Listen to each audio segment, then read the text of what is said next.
आदरणीय डॉक्टर सुभाष गुप्ता जी, पुरी साहब के फैमिली से और उनकी जो एक्सटेंडेड फैमिली रही यहाँ पूरे जम्मू एंड कश्मीर में, उसके आए हुए सभी दोस्तों, बहुत शुक्रगुजार हूँ कि आपने मुझे मौका दिया यहाँ आके बलराजपुरी साहब की याद से जुड़ने का। शुक्रगुजार हूँ कि आपने मेरा इतना खूबसूरत इंट्रोडक्शन दिया जिसके मैं काबिल नहीं था। ज़्यादातर वो मेरे पिछले जन्म का था। आजकल मैं एक दूसरी ज़िंदगी में हूँ और मैं कहना चाहता हूँ कि मैं अपने पिछले जन्म की हैसियत से यहाँ नहीं बोलूँगा, मैं इसी जन्म की हैसियत से बोलूँगा, क्योंकि पॉलिटिक्स में होना और समझदारी रखना ये दो अलग बातें नहीं होनी चाहिए। अगर हमने इसको दो अलग खेमों में बांट दिया तो बहुत नुकसान हो जाएगा हम सब लोगों का। शुक्रिया, आपने आज यहाँ उस सवाल पे बोलने का मौका दिया जिस पे हमें संजीदगी से सोचने की बहुत ज़रूरत है। पुरी साहब को सबसे पहले मैं मिला जब मैं स्टूडेंट था। पंजाब यूनिवर्सिटी चंडीगढ़ में मैं पढ़ाता था। मुझे याद नहीं कि वो सेमिनार कब हुआ, जब मैं एमफिल स्टूडेंट था या जब मैंने पढ़ाना शुरू कर दिया था। वहाँ एक सेमिनार हुआ था और बलराजपुरी साहब आए थे। उस वक्त पॉलिटिकल साइंस के सेमिनार में पॉलिटिशियन को बतौर पॉलिटिशियन बुलाना बहुत सामान्य बात थी, बुला लिया जाता था और उनसे सीखा जाता था। पुरी साहब आए थे, वहाँ कम्युनिस्ट पार्टी के कई लोग आए थे और उन लोगों से बात होती थी, सीखते थे। पुरी साहब को मिलने के बाद पहली बार जब मिला तब मैंने जाना वो बात जिसका प्रोफेसर ललित जी ने जिक्र किया। तब तक कश्मीर समस्या के बारे में मैंने भी थोड़ा बहुत पढ़ा था, कुछ बातें सीखी थी, लेकिन पुरी साहब से जो एक बात मैंने सीखी उस सेमिनार में और उसके बाद लगातार उनकी राइटिंग्स को पढ़ते हुए, कि आप इतने पेचीदा सवाल पे पूरा सच बोल सकते हैं। और आज हमारी जो मुल्क की जो प्रॉब्लम है वो ये कि हमने सच को छोटे छोटे टुकड़ों में बांट लिया है और हमने ये भी बांट लिया है कि सच का ये वाला टुकड़ा मैं बोलूँगा, सच का वो वाला टुकड़ा तुम बोलोगे, और कुछ एक टुकड़ा है जिसको कोई नहीं बोलेगा। पिछले महीने डेढ़ महीने से यहाँ जो हो रहा है उसके बारे में मैं देखता हूँ, कभी कभी इस बात पे परेशान होता हूँ कि जो लोग बातें कहते हैं बिना पढ़े आप बता सकते हैं कि वो हिंदू हैं या मुसलमान हैं। कभी कभी ऐसा नहीं भी होता, लेकिन जब ऐसा नहीं भी होता, जब मैं अपने सिविल राइट्स ह्यूमन राइट्स के दोस्तों को पढ़ता हूँ, तब भी मुझे लगता है कि पूरा सच बोलने से इतना परहेज क्यों, सच के टुकड़ों में क्यों बोलने की जरूरत है। पुरी साहब से ये बार बार सीखा कि जम्मू कश्मीर के मसाइल पे सिर्फ हिंदू के एंगल से या सिर्फ मुसलमान के एंगल से देखने की ज़रूरत नहीं है। ये देखा कि ये रिलीजन का नहीं, रीजन का मामला है। वहाँ भी आपको सिर्फ जम्मू के लिहाज से या सिर्फ कश्मीर की तरफ से देखने की ज़रूरत नहीं है। बलराजपुरी की आवाज़ कम से कम जम्मू कश्मीर के बाहर रहने वाले हम जैसे तमाम लोगों के लिए वो एक आवाज़ थी जो आपको जम्मू कश्मीर की प्रॉब्लम को हर एंगल से एक मुकम्मल तरीके से देखने में मदद देती थी। और उनसे सिर्फ जम्मू कश्मीर के सवाल पे ही नहीं, मैंने ये भी सीखा कि दुनिया के किसी भी सवाल पे सोचना हो तो सच को टुकड़ों में बांट के देखने की ज़रूरत नहीं है। जब हम सच के सारे टुकड़ों को जोड़ने की कोशिश करते हैं, और ये आसान काम नहीं है, ये पॉलिटिकली करेक्ट भी नहीं है। कई बार आपको ऐसी चीज़ें कहनी पड़ती हैं जो कहते हुए आपके दोस्तों को तकलीफ होती है, सुनते हुए आपको भी बुरा लगता है, लेकिन वो पूरी बात कह सकने की हिम्मत बेहद ज़रूरी है। ये बात उनसे मैंने सीखी। यहाँ आके ख़ास तौर पे इसलिए भी अच्छा लग रहा है कि पुरी साहब का और मेरा रिलीजन भी एक ही था, हमारी कास्ट भी एक ही थी, हमारा गोत्र भी एक ही था। वो रिलीजन जिसे आपने कहा इंसानियत का रिलीजन, लेकिन वो बहुत लोगों का कॉमन होता है। कास्ट जो लोग अपने आप को प्रोग्रेसिव बोलते हैं इस मुल्क में, मैं भी उसी कास्ट का था, वो भी बहुत लोग होंगे। लेकिन जैसा एलोरा ने कहा, मेरा और उनका गोत्र भी मिलता था। वो सोशलिस्ट जो जेपी लोहिया को मानने वाले लोग और जयप्रकाश लोहिया, नरेंद्र देव, इन लोगों से सीख के अपनी समझ बनाने वाला जो छोटा सा गोत्र जो इस देश में अब लगभग खत्म हो गया है, मैं भी उसी गोत्र से आता हूँ। और इसलिए जब पुरी साहब से मिलने का मौका मिला, उसके बाद भी कई बार, पिछली बार तो नहीं, उससे पिछली बार जब जम्मू आया तब उनसे घंटा 2 घंटा बैठ के बात करने का भी मौका मिला था, घर में समझने का मौका मिला। और जो एक चीज़ हमें याद रखनी चाहिए वो ये कि यहाँ वैसे कई यूनिवर्सिटी के हमारे दोस्त बैठे हैं, पुराने मेरे दोस्त कई बैठे हुए हैं यहाँ। प्रोफेसरान की बेअदबी में मैं कोई बात नहीं कहना चाहता, लेकिन अगर पिछले 100 साल के हिंदुस्तान को देखें तो पिछले 100 साल के हिंदुस्तान में लगभग कोई भी ओरिजिनल आइडिया किसी भी यूनिवर्सिटी से नहीं आया। हिंदुस्तान में ये कोई खुशी की बात नहीं है, शायद अफसोस की बात भी हो सकती है, मैं नहीं जानता कि अच्छी है या बुरी है, लेकिन ये हकीकत है। पिछले 100 साल का लगभग कोई भी ओरिजिनल आइडिया हिंदुस्तान की किसी भी यूनिवर्सिटी में पैदा नहीं हुआ। ओरिजिनल आइडियाज हमेशा उन लोगों ने पैदा किए जिन्होंने ज़मीन पे काम किया, जिन्हें आपने एक्टिविस्ट कहते हैं, कभी पॉलिटिशियन कह देते हैं, कभी सोशल रिफॉर्मर कह देते हैं, हम उन्हें सोशल एक्टिविस्ट कह देते हैं, पब्लिक एक्टिविस्ट कह देते हैं, अलग अलग नाम हैं इनके। लेकिन हमारे मुल्क में और हमारे और यूरोप की ट्रेडिशन में ये सबसे बड़ा फ़र्क है। यूरोप के जितने भी बड़े थिंकर्स हैं, लगभग सारे थिंकर यूनिवर्सिटी के प्रोफेसर वगैरह हुआ करते थे, कहीं ना कहीं यूनिवर्सिटी में एजुकेशन में पढ़ाना उनका काम होता था, लगभग सारे लोग। हमारे लगभग सारे ओरिजिनल थिंकर्स वो हैं जो एक्शन में इन्वॉल्व थे। और पुरी साहब के साथ ये मैंने देखा, और ये बहुत बड़ी लेगेसी है, ये इंस्टीट्यूशन उसका गवाह है, कि जो लोग दुनिया बदलने के स्ट्रगल में शामिल होते हैं वो लोग नए आइडियाज़ भी इन्वेंट करते हैं। और ये उनकी चीज़ है जो हमें बचा के रखनी चाहिए।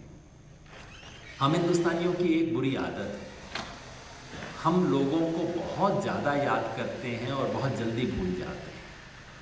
याद क्या करते हैं? उनकी ज़िंदगी के किस्से, कितने अच्छे इंसान थे, वो मेरे को मिले थे, उस टाइम उन्होंने ऐसा कहा था, बड़ा अच्छा हम याद करते हैं। और हम बोलने में विश्वास करते हैं। हिंदुस्तानी बड़ी ओरल कल्चर है, पता नहीं क्यों। पढ़े लिखे लोग भी, उनको आप ईमेल 5 बार भेज दो और वो नहीं आते फंक्शन पे, आप पूछोगे आए क्यों नहीं, बात तो हुई थी, वो जी आपका फ़ोन नहीं आया था। 5 बार ईमेल पे कम्युनिकेशन हो गया है, लेकिन जब तक फ़ोन पे बात ना करो तब तक लगता है कि बात नहीं हुई। ये हमारी दिक्कत है कि हम लोगों को याद करते हैं, सिर्फ ज़ुबानी याद करते हैं। बलराज पुरी जी के बारे में मैं एक अर्ज करना चाहता हूँ। यहाँ उनके दोस्त बैठे हैं, उनके शुभचिंतक बैठे हैं, ऐसे तमाम लोग बैठे हैं जिन्होंने उनसे सीखा। हमें यूरोपियन लोगों से एक आधी चीज़ सीख लेनी चाहिए, वो ये कि यूरोप वाले बाकी चीज़ों में अच्छे नहीं हैं, सोशल रिलेशंस में तो बहुत ही माड़े हैं, लेकिन वो लिखे हुए शब्द को बचा के रखने में बहुत उस्ताद है। या आपने यूरोप के बारे में हमेशा देखा होगा, यूरोप के किसी भी म्यूज़ियम में आप जाओ, उनके पास दिखाने को बहुत कुछ नहीं होता। जिसको वो नदी बताते हैं वो हमारे छोटे से नाले के बराबर होती है, जिसको वो बहुत बड़ा किला बना के पेश करते हैं हमारे छोटे से किले से बड़ा नहीं होता, लेकिन उन्हें दिखाने का अंदाज बहुत अच्छा आता है। उनके पास जो थिंकिंग है शायद इतनी महान नहीं है, लेकिन उस थिंकिंग को प्रिजर्व करना बहुत अच्छे से जानते हैं। तो मैं बलराज पुरी साहब के तमाम दोस्तों से सिर्फ इतनी गुजारिश करूँगा कि इस शख्स ने बहुत लिखा, बहुत सिस्टमेटिक लिखा।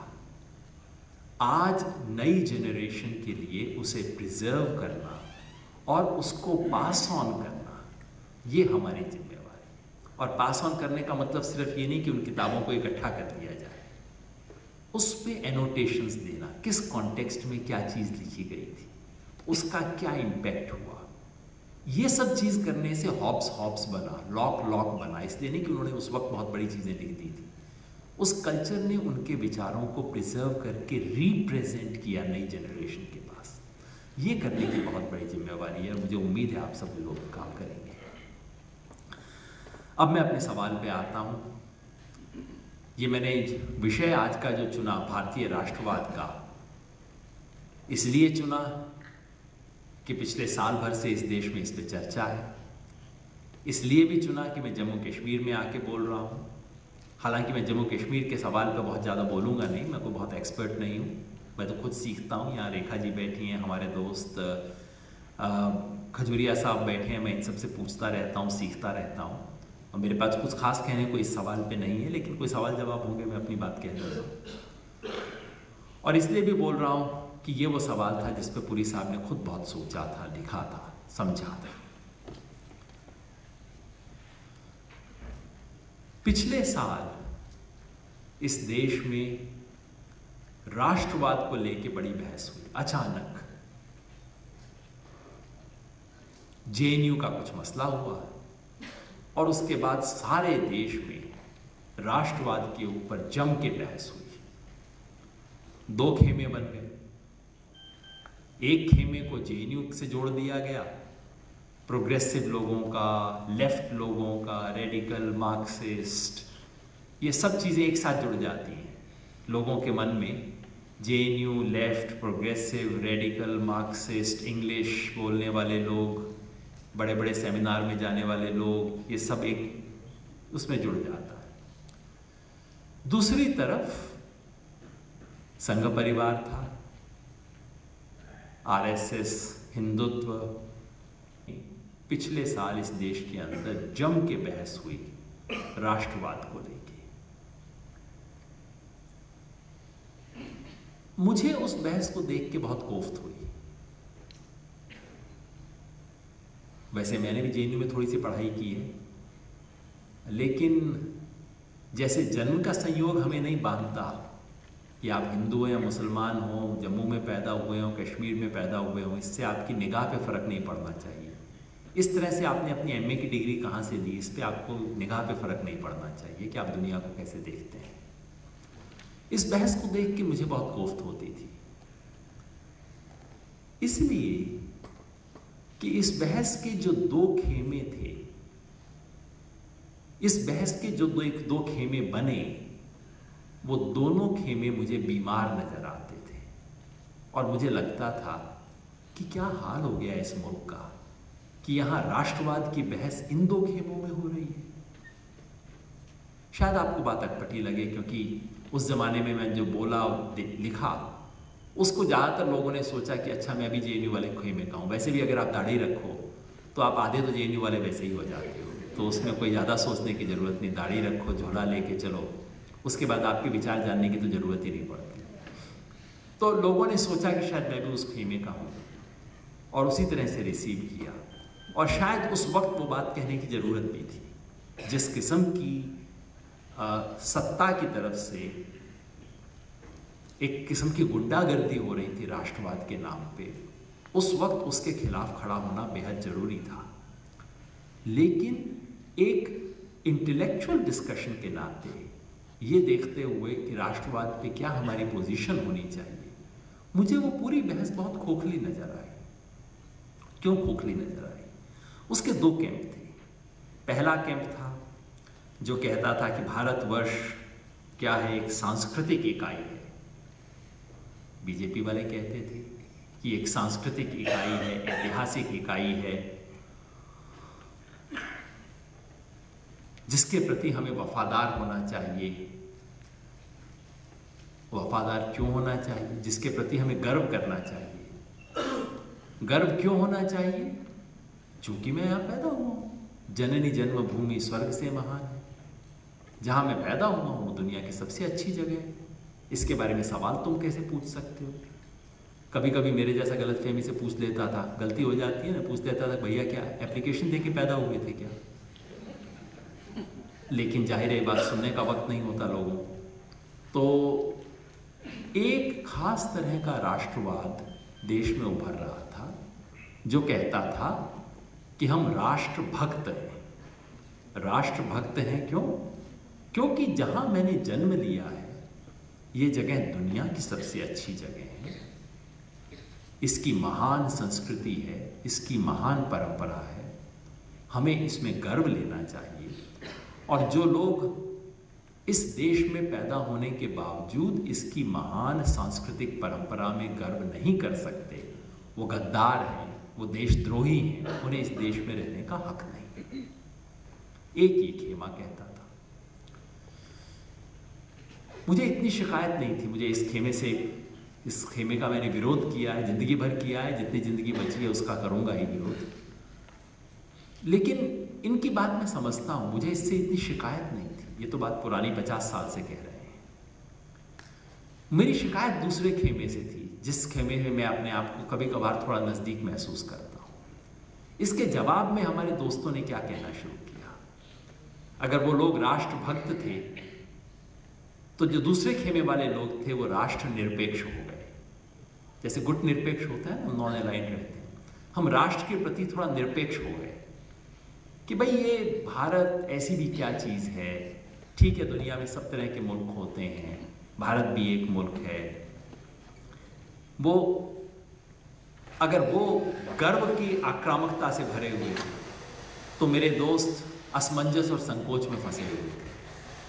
क्या करें, कोई ऐसी बात तो है नहीं, इसमें गर्व लायक तो क्या है जी, यहाँ पे दुनिया में सब देश होते हैं, भारत एक पॉलिटिकल बाउंड्रीज का नाम है। अभी पॉलिटिकल बाउंड्रीज के बारे में भी इतना क्या कहना, और इस पे वफादारी होनी चाहिए। हाँ थोड़ा बहुत तो हर देश के बारे में बात होनी चाहिए, लेकिन इतना भी इस पे क्या है।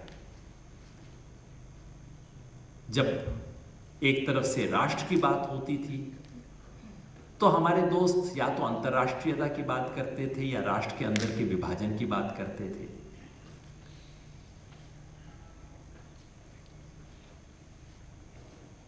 पूछते थे कि गर्व का आधार क्या है। और उनकी बातों में अगर आप झांक के देखते तो सच ये था कि दूसरे खेमे वाले ज्यादातर लोगों को भारत, भारतीय सभ्यता, भारतीय इतिहास में दरअसल गर्व नहीं था। और कईयों ने साफ खुल के कहा कि इस देश में तो कास्ट सिस्टम है, इस देश के अंदर तो ये सब चीजें, इसमें गर्व की क्या बात है। इसका नतीजा क्या हुआ? नतीजा ये हुआ कि एक खास तरह की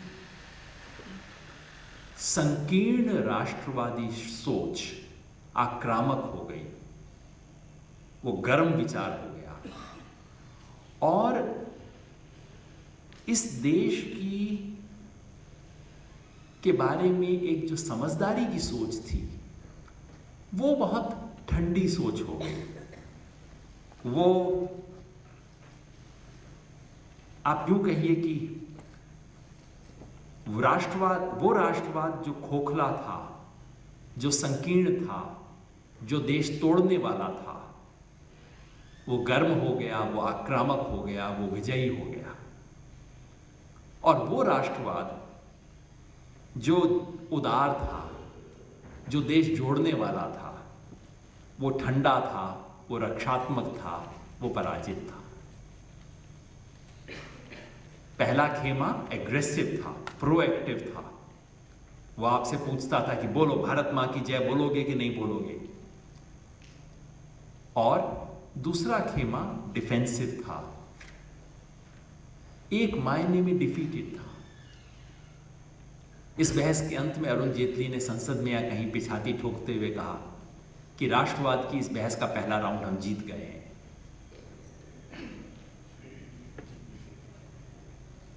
मुझे बात अच्छी तो नहीं लगी, लेकिन ये बात सच थी। सच ये है कि राष्ट्रवाद की इस बहस का पहला राउंड उन लोगों ने जीता जो लोग एक बहुत ही खोखले किस्म के राष्ट्रवाद में विश्वास करते हैं। ट्रेजेडी इस सारी डिबेट की ये नहीं थी कि बीजेपी आरएसएस वाले बहस के इस राउंड को जीत रहे थे। सबसे बड़ी ट्रेजेडी ये थी कि इस पूरी बहस में हिंदुस्तान की फ्रीडम स्ट्रगल का जो राष्ट्रवाद था वो एब्सेंट था। इस देश की जो सबसे गहरी परंपरा थी राष्ट्रवाद की, उसकी भाषा बोलने वाला एक व्यक्ति इस पूरी डिबेट में नहीं था। इस डिबेट के दोनों पक्ष जो थे ये उधारी थे। बीजेपी आरएसएस वालों का राष्ट्रवाद बिल्कुल प्योर उधार का माल है, इंपोर्टेड माल है, बिल्कुल शुरू से बहुत ही घटिया इंपोर्टेड माल है, चाइनीज माल जैसे आते हैं ना वैसा, उनका पहले दिन से इंपोर्टेड माल है। और उसका विरोध करने वाला भी इंपोर्टेड माल था। इस देश के राष्ट्रवाद के ऊपर बहस हो रही थी और उसके दोनों तंबू जो थे वो इंपोर्टेड थे। अजीब आपको बात लगेगी, 1 मिनट में खुलासा कर देता हूं। ये जो विचार है कि किसी देश में एक भाषा, एक भूषा, एक संस्कृति, एक विचार, समरसता, एक रूपता, ये सारा विचार हिंदुस्तानी मिट्टी का नहीं है। ये विचार सीधे सीधे जर्मनी से उधार लिया हुआ है। और इस विचार के विचारक इस बात को कहते भी, अपनी किताबों में मान भी लेते हैं। ये जो विचार है कि एक राष्ट्र में एक भाषा होनी चाहिए, एक सभ्यता, एक संस्कृति, एक ही धर्म, ये हिंदुस्तान का विचार है ही नहीं। ये जर्मनी का विचार है, ये यूरोप का विचार है। यूरोप वाले विचारों की दिक्कत ये थी कि उनको विविधता से डील करना आता नहीं था। 500 साल की यूरोप की हिस्ट्री ये है कि उन्होंने अपने समाज की विविधता को स्वीकार करने की बजाय उस विविधता के आधार पर लाइनें बनाई हैं और काटा है। पहले स्पेन से मुसलमानों को निकालने का सिलसिला जो शुरू हुआ 500 साल पहले, उसके बाद से, और सेकेंड वर्ल्ड वॉर के बाद भी यूरोप के हर देश ने अपनी अपनी माइनॉरिटीज़ को निकालने का काम किया। ये जो आज आके हमारे को लेक्चर देते हैं माइनॉरिटीज़ को कैसे ट्रीट करना चाहिए, पूरे उस यूरोप की हिस्ट्री है कि उन्हें माइनॉरिटीज़ को ट्रीट करना नहीं आता। Diversity is one thing Europe does not know how to live with.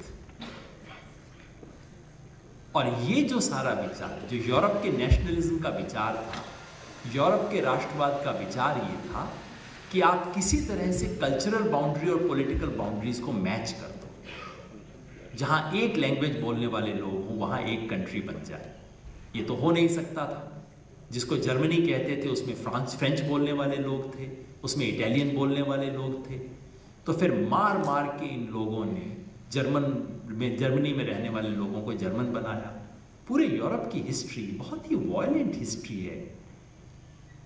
और ये जो यूरोप का नेशनलिज्म का विचार था, ये उस बीमार सभ्यता का विचार है जो कि डाइवर्सिटी से डील नहीं कर पा रही थी और कहती थी कि जहाँ जहाँ जितने कल्चरल डिफरेंसेस हैं उसके हिसाब से उतने ही पॉलिटिकल बाउंड्रीज बना दो।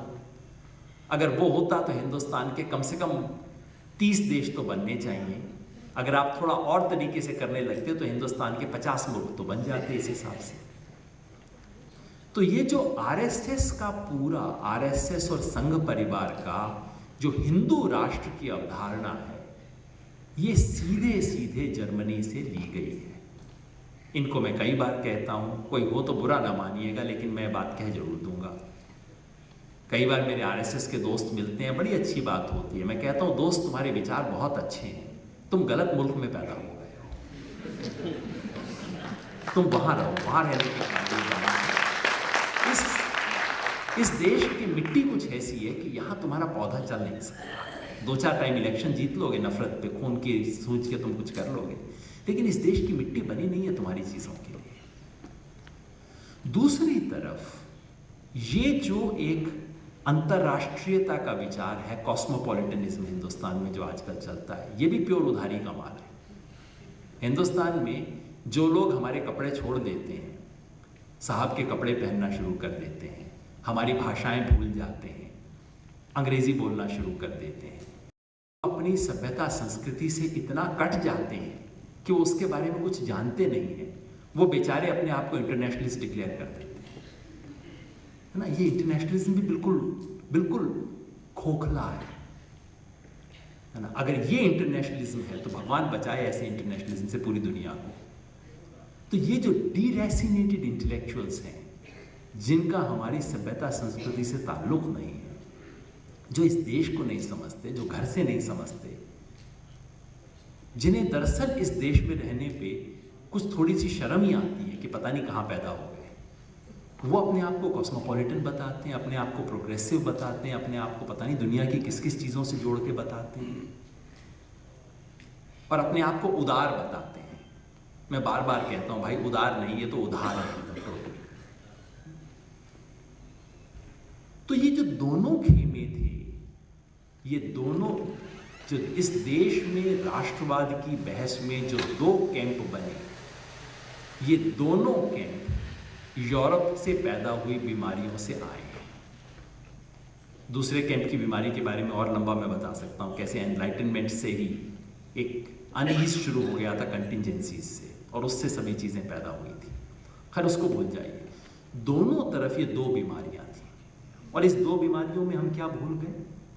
हम जो भूल गए वो खांटी हिंदुस्तान की राष्ट्रवाद की परंपरा, जो गांधी का राष्ट्रवाद था, जो टैगोर ने अपने आप को राष्ट्रवादी नहीं बोला, लेकिन वो टैगोर से बड़ा बंगाली कोई नहीं हो सकता, और टैगोर से बड़ा इंटरनेशनलिस्ट कोई नहीं हो सकता। और वो इंटरनेशनलिस्ट इसलिए था क्योंकि वो बंगाली था सबसे पहले। वो गांधी जिससे बड़ा सेकुलर कोई नहीं हो सकता, लेकिन वो गांधी जो आखिरी सांस तक बोलता रहा मैं सनातनी हिंदू हूं, वो सबसे बड़ा सनातनी हिंदू था और सबसे बड़ा सेकुलर था। वो राष्ट्रवाद की परंपरा जो इस देश की सभ्यता, संस्कृति, इतिहास, उसकी एक एक चीज को समझने का प्रयास करती है, उसको समझ के उसमें गर्व लेती है, और इसलिए वो आगे बढ़ती है। हिंदुस्तान के राष्ट्रवाद में और वेस्ट से जो नेशनलिज्म आया, उसमें दो बुनियादी फर्क थे, और अनफॉर्चुनेटली हम उसको भूल गए हैं। फर्क क्या थे? हमारा राष्ट्रवाद तोड़ने वाला राष्ट्रवाद नहीं था, हमारा राष्ट्रवाद जोड़ने वाला राष्ट्रवाद है।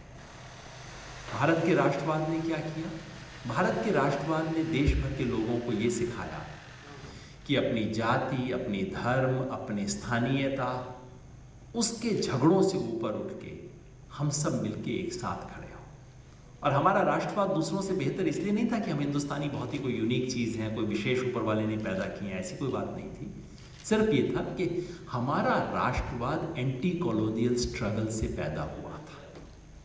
इस एंटी कॉलोनियल स्ट्रगल की प्रिंसिपल्ड जो लड़ाई थी, उससे पैदा हुआ भारत का राष्ट्रवाद। मैं आज भी मानता हूँ कि 20th सेंचुरी की सबसे बड़ी चीज़ें जो हुई हैं, उसमें एक तो साउथ अफ्रीका का जो एंटी अपार्थाइड स्ट्रगल था, और भारत का फ्रीडम स्ट्रगल। ये 20वीं सदी की, और एक आदि आप लैटिन अमेरिका के एक दो स्ट्रगल्स को जोड़ सकते हो, 20वीं सदी की ह्यूमन हिस्ट्री की सबसे बड़ी अचीवमेंट्स में से एक है। और हमारी फ्रीडम स्ट्रगल की सबसे बड़ी उपलब्धियों में से ये थी कि हमारा फ्रीडम स्ट्रगल कभी भी रेसिस्ट नहीं था, कभी भी एंटी वाइट नहीं था। हमारे फ्रीडम स्ट्रगल ने वाइट लोगों को अपने साथ बैठाया। साउथ अफ्रीका का एंटी अपार्थाइड स्ट्रगल कभी भी एंटी वाइट नहीं था, उसने वाइट लोगों को अपने साथ बैठाया था। ये मानवीयता की स्ट्रगल की निशानियां थी। हमारे हिंदुस्तान का जो राष्ट्रवाद था, मैं कह रहा था कि दो मायने में बुनियादी रूप से फर्क था। पहला कि वो तोड़ता नहीं है, जोड़ता है। यूरोप का राष्ट्रवाद तोड़ने का राष्ट्रवाद रहा था। उसने भाषाई आधार पे और कई जगह धार्मिक आधार पे लोगों को तोड़ा, अलग किया। हिंदुस्तान के राष्ट्रवाद ने मुख्यतः लोगों को जोड़ा, अलग अलग धर्म के, अलग अलग भाषाओं के, अलग अलग क्षेत्र के, अलग अलग जाति के लोगों को जोड़ा। और दूसरा, हमारे राष्ट्रवाद ने डाइवर्सिटी को, प्लूरैलिटी को, विविधता को स्वीकार किया। यूरोप का राष्ट्रवाद कहता था कि आपकी यूनिटी सिर्फ यूनिफॉर्मिटी में आएगी। जिस दिन आप सब एक जैसे हो जाएंगे तब आप यूनाइटेड हो सकते हैं देश की तरह। भारत के राष्ट्रवाद ने कहा कि नहीं, हम आप जैसे राष्ट्रवाद नहीं बनाएंगे, आप जैसा राष्ट्र नहीं बनाएंगे। हम अलग अलग हैं, अलग अलग रहेंगे, उस अलग अलग चीज़ों को सेलिब्रेट करेंगे और इससे हमारी यूनिटी निकलेगी। ये जो यूनिटी इन डाइवर्सिटी का फॉर्मूला बन गया है, जिसको रट के अब आजकल हम थोड़ा परेशान हो गए हैं, लेकिन इस फॉर्मूले की बुनियाद में बहुत बड़ी इंसाइट है। दुनिया में पहला मुल्क हिंदुस्तान था जिसने ये जुर्रत की थी, जिसने ये हिम्मत की थी कहने की कि हम कल्चरली एक जैसे नहीं हैं और इसके बावजूद हम नेशन बनेंगे, बन सकते हैं। ये उस जमाने में बहुत बड़ी बात थी कहना है। 1947 में किसी भी समझदार पॉलिटिकल साइंटिस्ट को आप बैठा लेते और उससे पूछते कि भैया तुमने पूरी दुनिया देखी है, बताओ ये हिंदुस्तान नामक मुल्क बचेगा कि नहीं। कोई भी समझदार पॉलिटिकल साइंटिस्ट मेरे जैसा खड़ा हो जाता और कहता कि कम से कम 25 टुकड़े तो होंगे, हो सकता है 50 भी हो जाए इसके। वो मुल्क आज भी 70 साल के बावजूद, तमाम प्रॉब्लम्स के बावजूद, वो मुल्क आज भी एक मुल्क है। क्यों है? ये समझने के लिए हमारे पॉलिटिकल साइंटिस्ट ने बहुत मेहनत नहीं की है। मेहनत करनी चाहिए। वो इसलिए कि हमने उस राष्ट्र, एक नए तरह का नेशनलिज्म पैदा किया, दुनिया में अनूठा नेशनलिज्म हमने पैदा किया।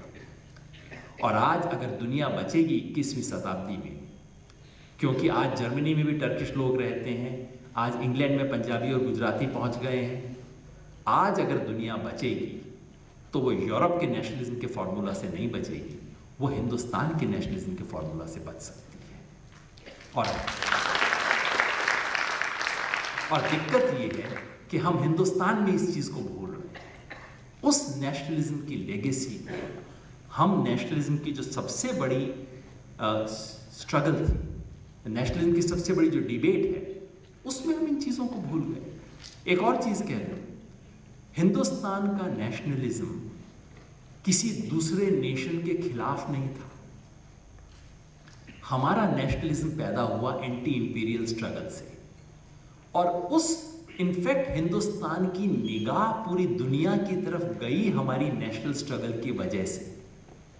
हमारी फ्रीडम स्ट्रगल में नेहरू ने देखना शुरू किया कि अफ्रीका में क्या हो रहा है।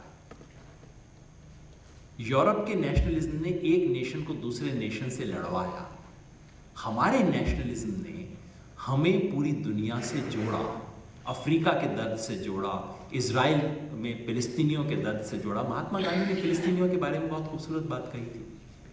हमारी फ्रीडम स्ट्रगल ने हमें दुनिया भर के जो कॉलोनाइज लोग थे उनके दुख दर्द से जोड़ा। ये जो नेशनलिज्म है, इसमें हमेशा दो पक्ष रहते हैं, एक इसका तोड़क पक्ष है, एक इसका जोड़क पक्ष है। नेशनलिज्म या दुनिया की कोई भी आइडेंटिटी, चाहे वो जेंडर हो, कास्ट हो, क्लास हो, वो आपको कुछ लोगों से जोड़ती है, कुछ लोगों से तोड़ती है, हमेशा होगा। दुनिया भर में नेशनलिज्म में ये दो पोटेंशियल हमेशा रहते हैं, वो तोड़ भी सकता है, जोड़ भी सकता है। हिंदुस्तान की फ्रीडम स्ट्रगल ने नेशनलिज्म के जोड़ने वाले चेहरे को आगे किया, उसके तोड़ने वाले चेहरे को पीछे किया।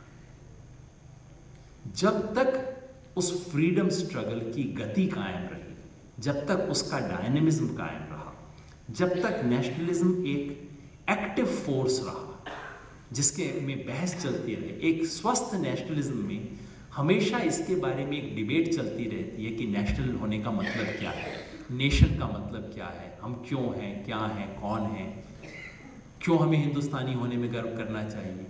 ये बहस जब तक चलती रहती है तब तक वो एक पॉजिटिव हेल्दी नेशनलिज्म बना रहता है और वो एक यूनिटी की फोर्स बनता है, वो जोड़ता है। हमारी फ्रीडम स्ट्रगल में यही हुआ। लेकिन जैसे ही ये बहस बंद हो जाती है, जैसे ही हम इस नेशनलिज्म के सवाल पे कॉम्प्लेसेंट हो जाते हैं, हम सोचते हैं कि चलो अब तो आज़ाद हो गया, ये तो काम हो गया, तो वही नेशनलिज्म एक नेगेटिव स्वरूप ले लेता है। और आज़ादी के बाद ठीक यही हुआ। आज़ादी से पहले इस देश का इंटेलेक्चुअल, इस देश का पॉलिटिकल एक्टिविस्ट, सब नेशनलिज्म के सवाल को लेके एक्टिव थे, अलर्ट थे, हिंदुस्तान को डिफाइन और रीडिफाइन करना चाहते थे। इसलिए हिंदुस्तान का नेशनलिज्म पॉजिटिव बना रहा। आज़ादी के बाद से हिंदुस्तान के लीडर्स ने और ख़ास तौर पे हिंदुस्तान के इंटेलेक्चुअल्स ने नेशनलिज्म में इन्वेस्टमेंट बंद कर दिया, नेशनलिज्म के बारे में सोचना बंद कर दिया। नेशन में गर्व करना, नेशन गर्व करने के लिए फिर आपको कुछ करना भी पड़ेगा ना, उसको बदलना पड़ेगा, बनाना पड़ेगा, ये सब करना बंद कर दिया। ये सब बंद करते ही नेशनलिज्म एक नेगेटिव फोर्स बन गया। ये नेशनलिज्म एक मोटे मुहावरे में कहें कैसे, एक लिफाफा है। इस लिफाफे में अगर आप औषधि डालेंगे तो ये संजीवनी बन जाएगा, और अगर आप इस लिफाफे में कुछ नहीं डालेंगे तो ये जहर की पुड़िया बन जाएगा। और यही आज हमारे मुल्क में हुआ है। वो नेशनलिज्म जिसने इस देश के लिए सबसे बड़े और खूबसूरत काम किए, वो नेशनलिज्म आज कुछ लोगों के हाथ में जहर की पुड़िया बन गया है।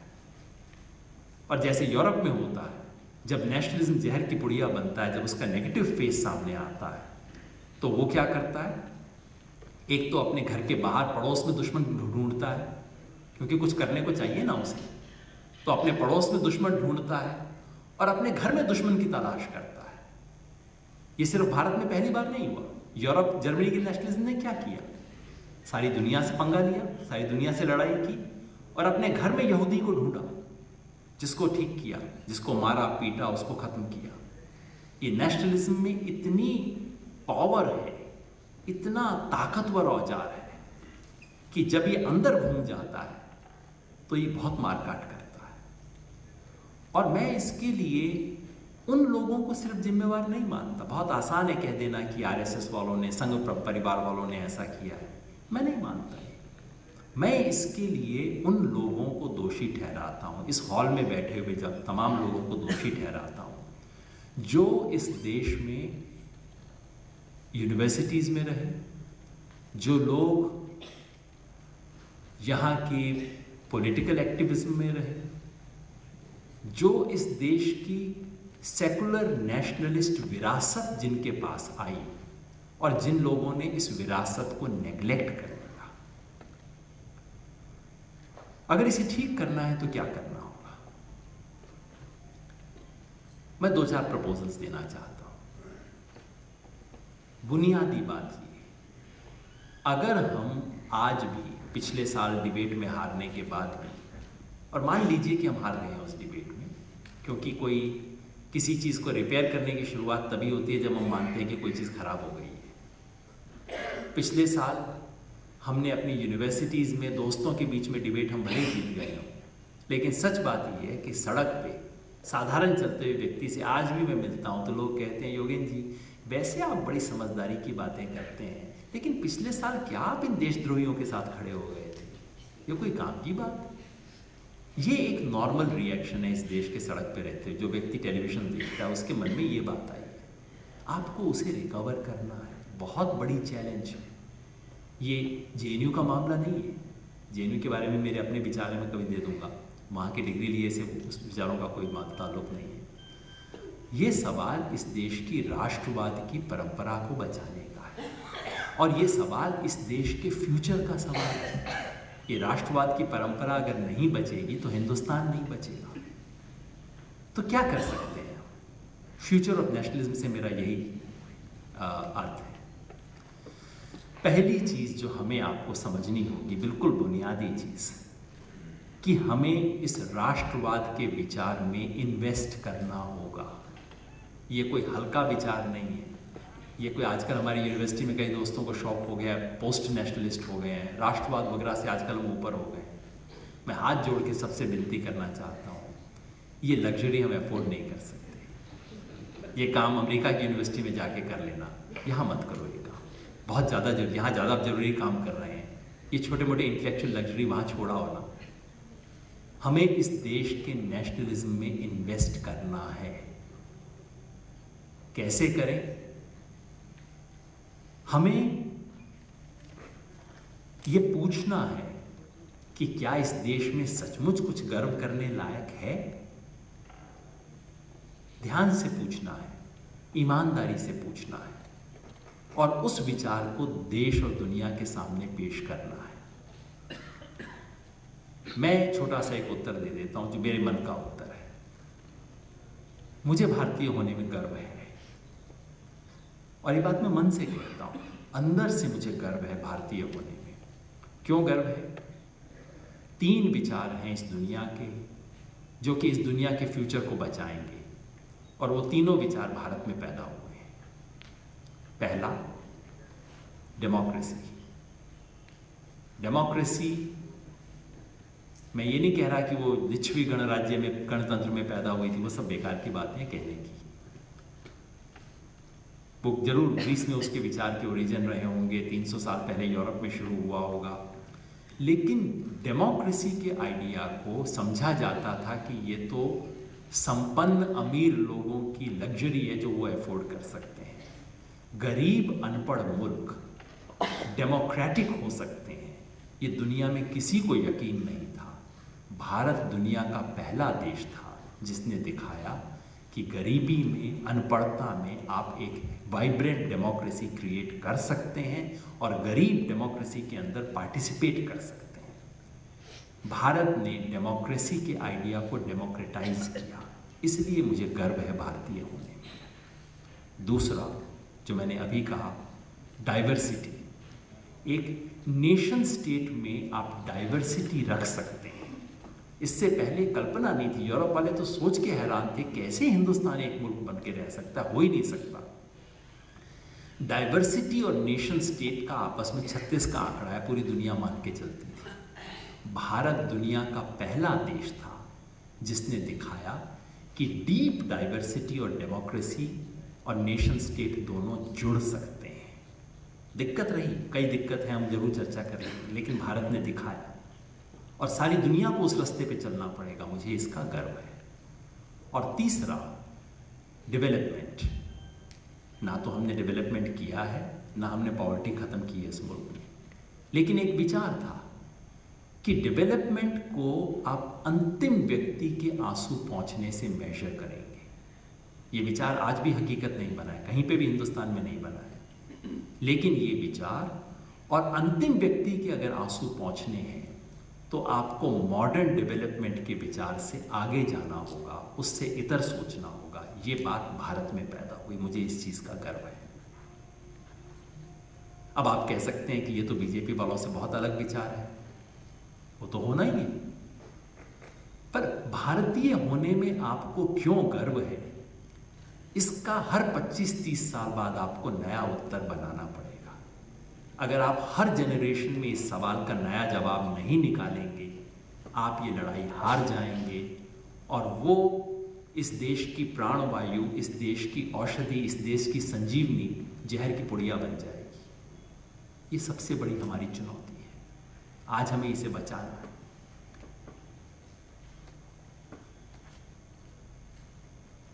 जब हम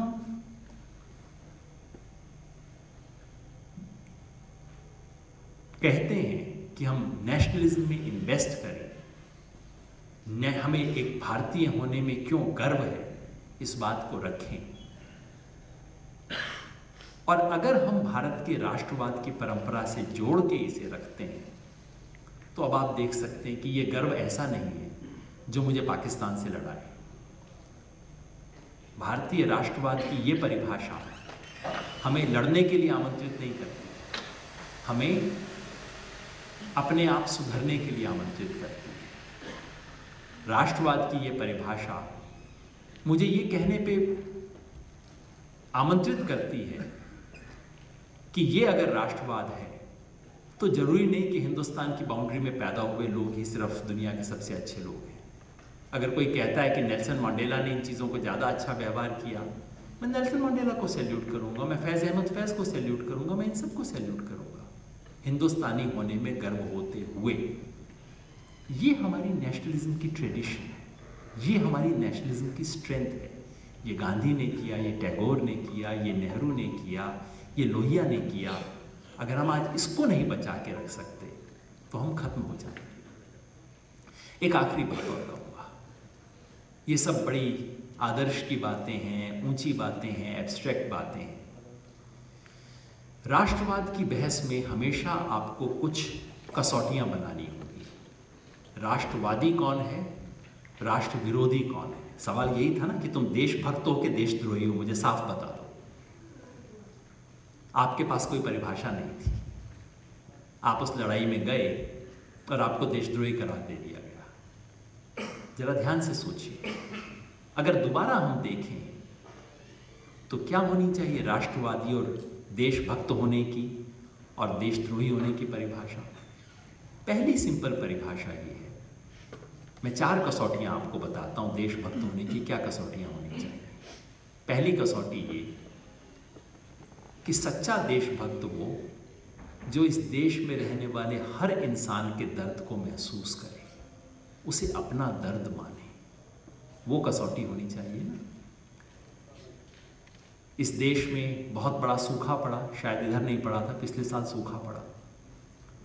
सारी टेलीविजन चैनल के ऊपर दुनिया की तमाम चीज़ों के डिस्कशन हो रहे थे, सूखे का डिस्कशन नहीं हो रहा था। मेरे लिए सच्चा देशभक्त वो है जो सूखे का सामना कर रहे किसान के साथ उसकी दुख दर्द की घड़ी में खड़ा हो रहा है, उसकी दुख तकलीफ को दूर करने की कोशिश कर रहा है, वो देशभक्त है। और जो ऐसे मौके पे बड़ी बड़ी कुर्सियों पे बैठ के कुछ भी नहीं कर रहा, वो देशद्रोही है। कश्मीर के मामले पे कई बार लोग बात कहते हैं, कश्मीर भारत का अभिन्न अंग है। मैं बहुत दिन तक सोचता रहा कि इस चीज़ का क्या जवाब दूं। आजकल मेरा जवाब होता है, क्या ये अच्छी चीज़ है, मैं इससे सहमत हूँ। मैं भी चाहता हूँ कि मैं कह सकूँ कि कश्मीर भारत का अभिन्न अंग है। लेकिन कोई चीज़ आपका अभिन्न अंग होती है, जैसे मेरी उंगली मेरा अभिन्न अंग है, इसमें आप छोटी सी ऑलपिन भी लगा दें तो मैं एकदम यूँ करूँगा, क्योंकि वो मेरे शरीर का अभिन्न अंग है। ये कैसा अभिन्न अंग है कि उस पर गोलियां चल रही हैं, पैलेट्स चल रही है, और आप हंसते मुस्कुराते हुए बैठे हुए हो। मेरे लिए राष्ट्रवाद की ये कसौटी है कि इस देश के किसी इंसान को अगर कोई दुख दर्द हो रहा है, आपको अंदर से उसका दुख और दर्द महसूस होना चाहिए। देशभक्त होने की पहली कसौटी ये है। दूसरी कसौटी, देश के अंदर अगर कोई तोड़ने की कोशिश करे, उसको आप रोकने बचाने की कोशिश करते हैं या नहीं? इस देश के आज़ादी के आंदोलन ने बार बार कहा था, हिंदू और मुसलमान को तोड़ने की जो कोशिश करेगा वो देशद्रोही है। इससे बड़ा देशद्रोह कोई हो नहीं सकता। इस देश को सांप्रदायिकता की आग में झोंकने से बड़ा देशद्रोह कुछ नहीं हो सकता। तो जो भी लोग आज हिंदू और मुसलमान को लड़ाने की कोशिश कर रहे हैं, और आप देखते जाइए अगले 6 महीने में क्या क्या होगा। अभी तो यूपी का इलेक्शन आना बाकी है। खुल्लम खुल्ला आज यूपी में सांप्रदायिक दंगे भड़काने की कोशिश हो रही है। मेरे हिसाब से सबसे बड़ा देशद्रोह वो है, जो भी उसमें शामिल है, उसका नाम आज मैं नहीं लूँगा, जो भी उसमें शामिल है वो सबसे बड़ा देशद्रोह है। सिर्फ हिंदू मुसलमान का नहीं, 6 महीना पहले हरियाणा में हिंदू हिंदू के दंगे हुए, जाट गैर जाट के सवाल पे पूरा हरियाणा बट गया। इस देश के प्रधानमंत्री ने एक शब्द नहीं बोला उसके बारे में। ये देश प्रेम है? आपके लोग एक दूसरे को मार रहे हैं, एक दूसरे से घृणा पैदा हो रही है, एक दूसरे के जानी दुश्मन बन रहे हैं, सड़कों पे दंगे हो रहे हैं। आप इस देश की सबसे बड़ी कुर्सी पे बैठे हो और चुप बैठे हो। मेरे विचार से दूसरी कसौटी ये होनी चाहिए कि देश को तोड़ने और जोड़ने के सवाल पे आप कहाँ खड़े हैं। तीसरी कसौटी राष्ट्रवाद की ये है कि आप देश में जितने भी भाषण दो, जब आप बाहर जाते हो, जब आप WTO में जाते हो, जब आप ऐसी जगह जाते हो जहाँ बड़े मुल्कों की दादागिरी के सामने आपको खड़ा होना पड़े, तो क्या आप में हिम्मत है उनके सामने खड़े होने की? हमारे देश की मंत्री WTO की मीटिंग से आती हैं और कहती है मैंने कोशिश तो बहुत की पर कुछ चली नहीं। खुद कहती है, मंत्री कहती है इस देश के आने के बाद और घर आने के बाद मेरे को नेशनलिज्म के लेक्चर पिलाती है। अरे जहां हिम्मत की जरूरत थी, जहां इस देश के किसान के हित को बचाने की जरूरत थी, उस लड़ाई में आप हथियार डाल देते हो, लड़ा के आप नेशनलिस्ट बनने की कोशिश करते हो। नेशनलिज्म की तीसरी कसौटी ये है कि जहां जहां इस देश की संप्रभुता को बचाने की जरूरत है, चाहे वो WTO हो, चाहे क्लाइमेट चेंज के डिस्कशंस हों, चाहे वो इराक में अमेरिका क्या कर रहा है, अफगानिस्तान के अंदर दूसरे लोग क्या कर रहे हैं, इजराइल पे हमारी क्या नीति हो, क्या उसमें हमारी हिम्मत है? और हकीकत ये है कि आज से 60 साल पहले हिंदुस्तान की मिलिट्री ताकत कम थी, हिंदुस्तान की इकोनॉमिक ताकत तो और भी कम थी, लेकिन उस कमज़ोर और गरीब मुल्क का प्रधानमंत्री जब दुनिया में खड़ा होकर बोलता था तो 4 लोग उसकी बात सुनते थे, क्योंकि वो कुछ नई बात बोलता था, क्योंकि वो हिम्मत से बोलता था। आज हमारे पास पैसा भी ज़्यादा है, टैंक भी ज़्यादा हैं, एटम बम भी हो गए हैं, लेकिन जो हमारा प्रधानमंत्री बोलता है वो एक पिद्दी मुल्क की नकलची भाषा बोलता है। ये मेरे लिए तीसरी कसौटी है कि क्या आप दुनिया में सर उठा के ईमानदारी से और सच्चाई की बात बोलने की हिम्मत रखते हो, दुनिया के गरीब लोगों के लिए अपने मुल्क के इंटरेस्ट को डिफेंड कर सकते हो। और चौथी सवाल है कि क्या आप दुनिया में भारत की प्रतिष्ठा को बचा सकते हो। ये याद रखिए कि दुनिया में भारत की प्रतिष्ठा इस चीज़ से नहीं बनती है कि आपका प्रधानमंत्री जाए और NRI 10,000 NRI को इकट्ठा करके भारत माता की जय करवा ले। इस तरह के खेल से आप खुश हो जाओ, इससे दुनिया पे कोई असर नहीं पड़ता। दुनिया में भारत की प्रतिष्ठा तब बनती है अगर जब मार्टिन लूथर किंग कहता है कि मैंने महात्मा गांधी से सीखा है, जब नेल्सन मंडेला कहता है मैं इंडिया से सीखना चाहता हूं, तब आपके मुल्क का कद ऊंचा होता है। क्या आपके नेता ऐसा कुछ करते हैं जिससे हमारे मुल्क को हम दुनिया के मॉडल की तरह पेश कर सकें?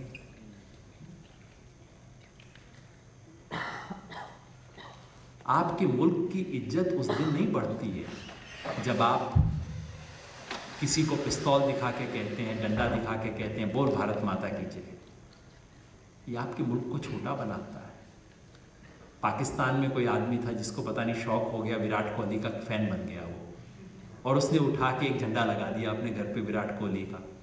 सारा पाकिस्तान का एस्टेब्लिशमेंट हिल गया, बेचारे को पकड़ पकड़ा के जेल के अंदर बंद किया। ये वाकया सुनने के बाद क्या आपके मन में पाकिस्तान की इज्जत बढ़ी या घटी? हंसी आई ना हम सबको कि क्या हो गया यार, एक बंदे ने तिरंगा लगा लिया, पूरा तुम्हारा मुल्क हिल गया क्या सिर्फ इस चीज से? जब JNU के अंदर 4 लड़के खड़े होकर नारे लगाते हैं, वो गलत हो सकते हैं, वो शरारती हो सकते हैं, वो बदमाश भी हो सकते हैं, लेकिन अगर उससे आपका होम मिनिस्टर हिल जाता है, उससे आपका पूरा मुल्क हिल जाता है, और आप कोर्ट कॉम्प्लेक्स में ला के किसी बच्चे की पिटाई करते हो पुलिस और मीडिया के सामने, पूरी दुनिया के सामने, उससे आपका मुल्क छोटा होता है, आपका मुल्क बड़ा नहीं होता इन चीजों से। हमें राष्ट्रवाद की कसौटियां बनानी होंगी। हमें पूछना होगा, पिछले साल हमसे पूछा जा रहा था तुम राष्ट्रवादी हो कि राष्ट्रद्रोही हो। मैं चाहता हूं कि इस डिबेट का जब अगला राउंड हो तो मैं और आप पूछें तुम देश प्रेमी हो कि देशद्रोही हो, और इन सवालों पे पूछें, इन कसौटियों पे पूछें। लेकिन वो हम तभी कर पाएंगे अगर हम इस देश में इन्वेस्ट करना शुरू करें। मैं दोबारा कहता हूँ, ये कड़वी बात है, इस देश के इंटेलेक्चुअल्स ने, इस देश के एलीट ने, इस देश के पॉलिटिकल लीडर्स ने इस देश में इन्वेस्ट करना बंद कर दिया। ये मानसिक रूप से गुलाम हो गए हैं इस देश के इंटेलेक्चुअल्स, इस देश की एकेडेमिया, इस देश की यूनिवर्सिटी, इस देश के पॉलिटिकल लीडर, इस देश का social elite is culturally, socially, intellectually a slave of the west. जब तक हम इससे बाहर नहीं निकलेंगे, तब तक हम, जब तक स्वराज इन आइडियाज हम हासिल नहीं करेंगे, जब तक हम अपने पांव पे खड़े होकर सोचना शुरू नहीं करेंगे, तब तक हम राष्ट्रवाद की इस बहस को जीत नहीं सकते। आज इस कमरे में मैं बहुत यंग लोगों को देख रहा हूँ। मेरी जनरेशन के लोगों ने जो गलतियाँ की वो की, पिछले 50 साल से जो कुछ गलतियाँ हुई हैं। मैं आपकी तरफ देखता हूँ, आप ये गलती मत करना। अंग्रेजी में पढ़ते हो अच्छी बात है, और इस देश के सारे बड़े राष्ट्रीय आंदोलन के हमारे सब नेता अंग्रेजी जानते थे, आराम से लिख लेते थे, लेकिन अंग्रेजियत के गुलाम नहीं थे वो लोग। आज़ादी से पहले तक हमारे राष्ट्रवाद को कम से कम एहसास था कि हम गुलाम हैं, वो उस गुलामी से लड़ना चाहते थे। आज़ादी के बाद जैसे ही पॉलिटिकल आज़ादी हमें आ गई, हम अपनी गुलामी के बारे में कॉन्शियस नहीं रहे। हम पॉलिटिकली आज़ाद होने के बाद कल्चरली और भी ज़्यादा गुलाम हो गए इस देश में। अगर राष्ट्रवाद के सवाल पे हमें खड़ा होना है और लड़ना है, जैसा प्रोफेसर साहब ने बलराजपुरी जी के बारे में बताया, डोगरी के लिए उन्होंने क्या कुछ किया, आप सब लोगों को वही देश के लिए करना है। आप सबको ढूंढना है, जैसे बलराजपुरी ने एक हीरो को ढूंढा, संगीत को ढूंढा, इन चीज़ों को ढूंढा। हम सबको अपनी कल्चरल इंटेलेक्चुअल हेरिटेज में इन्वेस्ट करना है। इन्वेस्ट करके ढूंढना है कि इस देश का होने में और इस देश में क्यों हमें गर्व होना चाहिए। जब वो करेंगे तो हम न सिर्फ फ्यूचर ऑफ नेशनलिज्म सिक्योर करेंगे, हम फ्यूचर ऑफ इंडिया भी सिक्योर करेंगे। आज पिछले साल इस देश में जो बहस हुई, वो बहस सिर्फ नेशनलिज्म की नहीं थी। That was a battle for the very idea of India. आज इस देश में जो खतरा है, खतरा सिर्फ ये नहीं कि एक पार्टी राज कर रही है, उटपटांग हरकतें कर रही हैं, सब नेता लोग करते हैं ऐसी हरकतें। आज जो सबसे बड़ा खतरा है, that is to the very idea of India. Hindustan का सपना, जिस किस्म के हिंदुस्तान को हमने सोचा था, आज उस हिंदुस्तान पे हमला है। और अगर उस हमले से बचना है तो उसका एक ही तरीका है, that we start investing in the idea of India. We start investing in our cultural and intellectual heritage. We start rebuilding it. That is a long-term task.